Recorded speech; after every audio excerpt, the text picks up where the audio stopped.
उसमें भी है कि मतलब जब आपका ऑडिशन कोई लेने जाता है तो आपको नरेशन नहीं करता कि आपको कौन है क्यों बोलना है। जैसे अब ये भी हमने एक वीडियो किया था, लेकिन वो मैं ही तबीब नहीं हूँ फिर भी अपना निदान करना बैठता हूँ, तो मैं जो करूँ वही निदान है कि नहीं, क्योंकि मुझे तबीब के हिसाब से तो आता ही नहीं क्या समझाना है मुझे।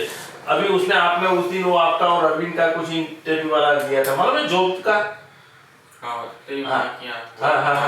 हाँ, तो वो कुछ था, तो उसमें ऐसा ही था। अब आपका ऑडिशन जो ले रहा है वही नहीं उसको नॉलेज उसके पास, तो वो आपको फेल करेगा क्योंकि उसने आपको सही से बताया नहीं, इसलिए उसके दिमाग में जो थॉट्स है वो उसने नहीं बताया, सिर्फ उसने बोल दिया कि आपको ये डायलॉग बोलना है और आपने अपने हिसाब से बोल दिया। अब मेरे दिल में जो थॉट्स है, मेरे दिमाग में जो थॉट्स है वो आपको जब तक बताऊंगा नहीं, आप कैसे वो रिएक्ट करोगे मुझे बताओ। થાય નહીં ને, હું તને એમ ના કહું મારે આવું જોઈએ છે, હે હું આમ તો તું ઊભો થા, એક્ઝામ્પલ આપું છું, હે તું ઊભો થા, કેમ અહીં ઊભો થયો, મેં તો તને એક બાજુ ઊભું થવાનું કીધું હતું, अब मारे ने केवू पड़े बेसिया कि मैं आपको खड़ा होना चाहता हूं लेकिन खड़े रखना एक पैर पे। अब मैं ये नहीं बताऊंगा मैं भाई तू ઊભો થવાનું છે એટલે પણ કેવી રીતે ઊભો થવાનું તે તને સમજાય। अच्छा ઊભું થવાનું કીધું, it's a part of act. આપણે કંઈ પણ કરીએ છીએ એને એક્ટ કહેવાય ને, હું બોલું છું એને એક્ટ કહેવાય। તમે કદાચ જો વ્યક્તિનો સજીવ વસ્તુનો સજીવ વ્યક્તિનો કોઈ રૂલ્સ સમજતા હોય તો એનું હલે ચાલે બોલે એ બધું સજીવ કહેવાય, તો એ બધું હલવું ચાલવું બોલવું એ શું કહેવાય એક્ટ, એટલે એની પ્રક્રિયા। હે આજા બેટા इस तरफ ત્યાં ના દેખાય તું ચેર લે, તો એ એક્ટ કરવી હોય તો શું, જેમ કે સપોઝ હું આને કે તમને બી કહું કે ઊભા થાઓ, હવે ઊભા થાઓ જો હું બધાને કહીશ ને અહીંયા હું સામાન્ય શબ્દોમાં બોલું છું ત્યારે કે ભાઈ તું खड़े हो जा, तू खड़ा हो जा, तू खड़ा हो जा, तू खड़ा हो जा, तुम खड़ा। अब जस्ट कैमरा लेके सबकी वीडियो उतारो, मैं तो बोलूंगा उतारो कोई बंदा और सबको देखो, सबका डिफरेंट डिफरेंट तरीका रहेगा।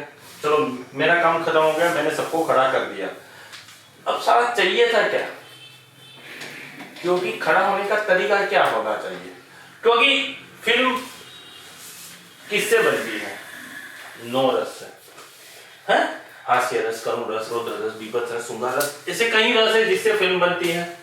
तो फिल्म में क्या, फिल्म कैसे बनती है, 9 रस से बनी, और 9 रस कहाँ होते हैं, ऐसे डाला जाता है खट्टा मीठा तीखा मीठा, नहीं ऐसा नहीं होता। तो क्या होता है, वो हमारी एक्टिंग हम जो करते हैं पहले सीन से, हीरो का बचपन से लेके हीरो का बुढ़ापा तक, या हीरो ने जो बदला लिया या जो क्लाइमैक्स है वहां तक उसकी जो हरकत है वो एक्टिंग है, और वो एक्टिंग करता करता जा रहा है, फिल्म का एंड आता है तो उसको पूरी एक फिल्म बोली जाती है। समझाई थी ना बात हमारी कि फिल्म ની શરૂ થઈ ત્યારથી નો એન્ડ આવ્યો એ ફિલ્મ થઈ। એ ફિલ્મ ની અંદર 9 રસ હોય, 9 રસ क्या अलग अलग पड़े हुए खानाમાંથી લઈને તમને બતા ચલો ભાઈ કરુણ રસ बताओ આવે છે તમને हास्य रस बताओ, ऐसा कुछ नहीं होता। मगर आप जो एक्ट करते हैं, मतलब आप जो प्रक्रिया करते रहते हैं, चलते हिलना डालना रोना हंसना, ये क्या है, ये एक्टिंग है, आप समझेंगे नहीं। तो उनमें से एक चीज है कि आप कहीं बैठे हो और आप खड़े हो रहे हो, आपको डायरेक्टर ने बोला है कि आप बैठे हो और आपको खड़ा होना है। अब आप कैसे बैठे हो और कैसे खड़े हो उसी पे जाता है, और आप खड़े क्यों हो रहे हो उसी पे, क्योंकि खड़े रहने का भी एक प्रकार है। अभी तो जस्ट मैंने ऐसे ही बोला था भाई तू खड़ा हो जा, तो बोला नहीं तू फेल, क्योंकि तू एक पैर पे खड़ा नहीं हुआ। मैंने तो सोचा था कि एक पैर पे खड़ा होगा, है मेरे दिमाग में यही था कि मुझे आर्टिस्ट को एक पैर पे खड़ा, तो मेरी गलती क्या है डायरेक्टर की, मैंने उसको बताया नहीं था, नरेशन नहीं किया था। दूसरी एक बात कि खड़े, अब देखो हर चीज पे आपको गहराई, क्योंकि अभी हमारी बात થાય છે કે ભાઈ ઊભું થવાની વાત છે, તો ક્યાં ઊભા થવાનું છે, સ્કૂલના વિદ્યાર્થીઓ ક્લાસમાં બેઠા છે, મસ્તી કરી રહ્યા છે, ભણી રહ્યા છે કે કંઈ બી કરી રહ્યા છે, અને સર આવે છે, ક્લાસ ટીચર આવે છે તો આપણે તરત ઊભા થઈ જઈએ, સાચી વાત છે। अच्छा चलो क्लास टीचर भी છે અને આપણે લેસન કરી રહ્યા છે, ભણી રહ્યા છે, ક્લાસ ટીચર ભણે અને તરત પ્રિન્સિપાલ સાહેબ આવે છે તો આપણે પાસે એકદમ અલગ રીતે ઊભા થઈએ, ટીચરને રિસ્પેક્ટ આલતા હોય છે એનાથી વધુ પ્રિન્સિપાલને રિસ્પેક્ટ, ક્લિયર ઓકે। કોર્ટમાં છો તમે,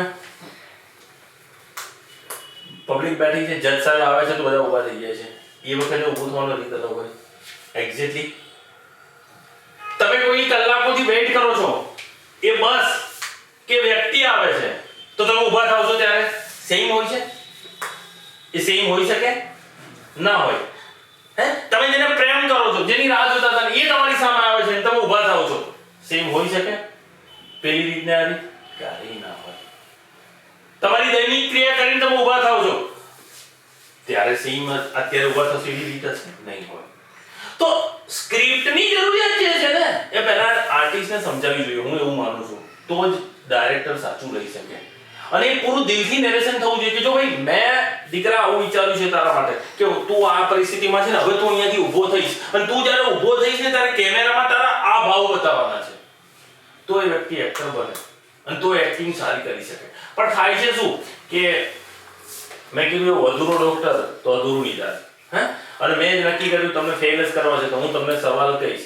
આ ભાઈ કંઈક પહેલા સવાલ પૂછે છે, પેલો ઇન્ટરવ્યુમાં અમારી એક શોર્ટ ફિલ્મ છે એમાં એવું છે કે આ ભાઈ ઇન્ટરવ્યુ પેલો જવાબ સાચો આલે પણ આ કંઈક જવાબ ઊંધો જ નક્કી કર્યો હોય એના દિમાગમાં કે ના તારો જવાબ ખોટો, મારો જવાબ સાચો.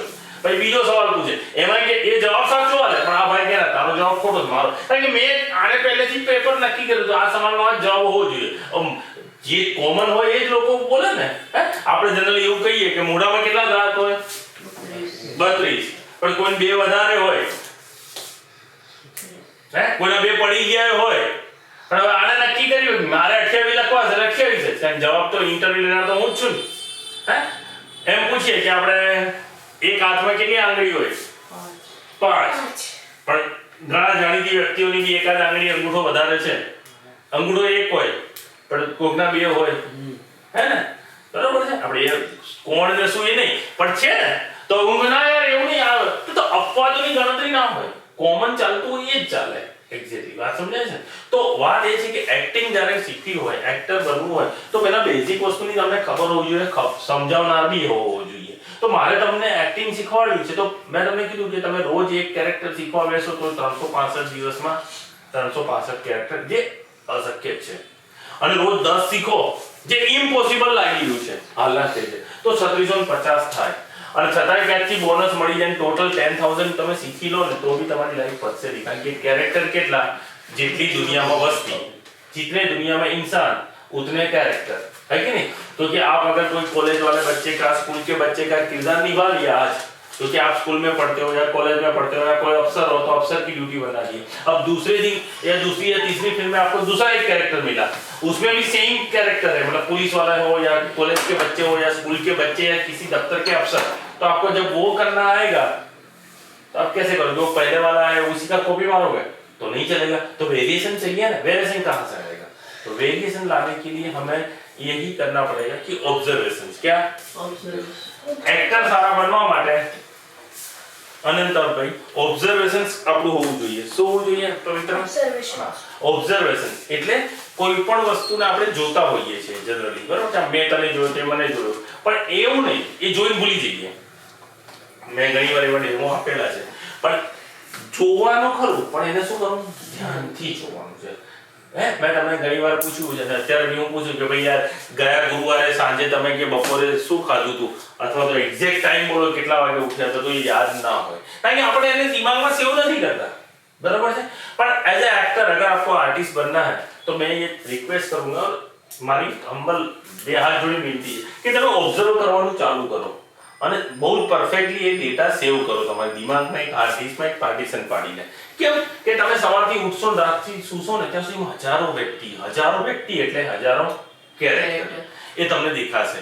હવે તમે જો બસ અહીંથી જતા જાઓ, બાઇક ઉપર જાઓ છો તો બસ ડ્રાઈવર મળશે, રિક્ષા ડ્રાઈવર મળશે, હા. અને તમે જો ડ્રાઇવિંગ કરતા હોવ તમે તો એને જોવામાં ક્યાંય એક્સિડન્ટ ના થાય એનું ધ્યાન રાખવાનું છે, સાઈડમાં ઊભું રહી જવાનું છે એવા ટાઈમે. અરે સિગ્નલ બંધ હોય ત્યાં તો 5 કેરેક્ટર જોવા મળશે જ.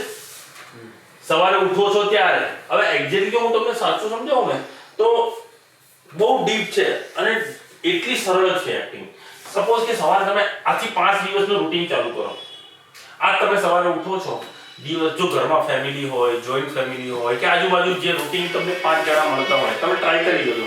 સવારે ઉઠીને મમ્મી ભલે રોજ રસોડામાં જ હોય, તમે ઉઠીને જાઓ ત્યારે, પણ છતાં દર વખતે એનો બોલવાની એક રીત બદલાતી હશે. કારણ કે परिस्थितियों व्यक्ति ऊपर असर करे છે. समझ समझे?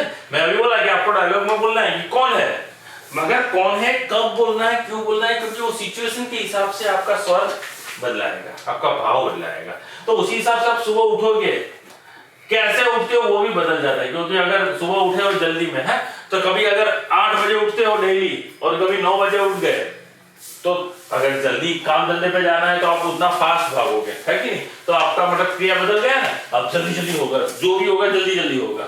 है।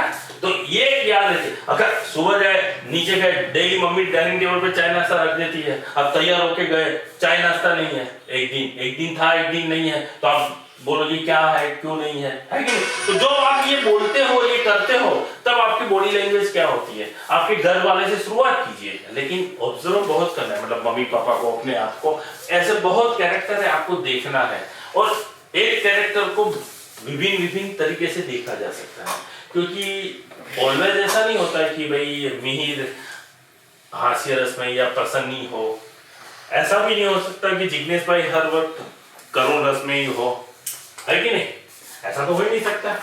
तो हमें, अगर आज मैंने अनंताभ भाई को देख लिया तो वो मतलब करुण रस में है, लेकिन कल वो हास्य रस में भी हो सकते हैं। फिर मैंने आज देख लिया छोड़ दिया, फिर हास्य रस में अनंताभ भाई कैसे होंगे वो मैं कैसे अंदाज मारूंगा। तो जितना मौका मिले, जितनी बार एक इंसान को देखना मिले वो देखो। तो कुछ ऐसे कैरेक्टर मैं आपको आज बता रहा हूँ, उसको आप लिख लीजिए, और ऐसे कैरेक्टर को आप कहीं ना कहीं मिलेंगे, नहीं मिल पाते पर्टिकुलरली अगर रास्ते में अपने रूटीन टाइम से,